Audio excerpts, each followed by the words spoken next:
ఇండియాలో top market ఉన్న హీరోలు ఎవరు అంటే ఇంతకుముందు టక్కున గుర్తుకొచ్చే పేర్లు ఆమిర్ ఖాన్, సల్మాన్ ఖాన్ మరియు షారూక్ ఖాన్.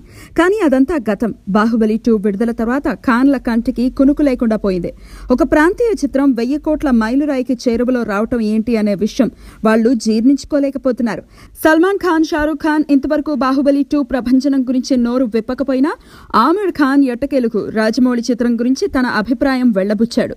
ఆమిర్ ఖాన్ ఒక సందర్భంలో మాట్లాడుతూ అసలు బాహుబలి లాంటి ప్రాంతీయ సినిమా ఇలాంటి రికార్డులు సృష్టిస్తుందని కల్లో కూడా ఊహించలేదని చెప్పాడు. బాలీవుడ్ స్థాయిని మించి ఒక డబ్బింగ్ సినిమా ఇంతటి వసూళ్లని సాధిస్తుందని, నిజంగా ఇది ఇండియన్ సినిమాకి తలమానికం అంటూ పొగిడేశాడు. ఈ నమ్మలేని నిజం తనకు నిద్ర లేకుండా చేసిందని కూడా చెప్పాడు. బాలీవుడ్ లో ఇప్పటి వరకు వసూళ్లలో బాహుబలి 2 మొదటి స్థానంలో ఉండగా రెండో స్థానంలో ఆమిర్ ఖాన్ పీకే ఉంది. బాహుబలి 2 విడుదల 8 రోజులు దాటినా ఇప్పటికీ టికెట్ల కోసం క్యూలు తగ్గలేదు. ఖాన్లకి అందనంత టార్గెట్ ఈ చిత్రం పెట్టడం ఖాయంగా కనిపిస్తోంది. మీరు ఒప్పుకుంటారుగా ఈ వాస్తవాన్ని?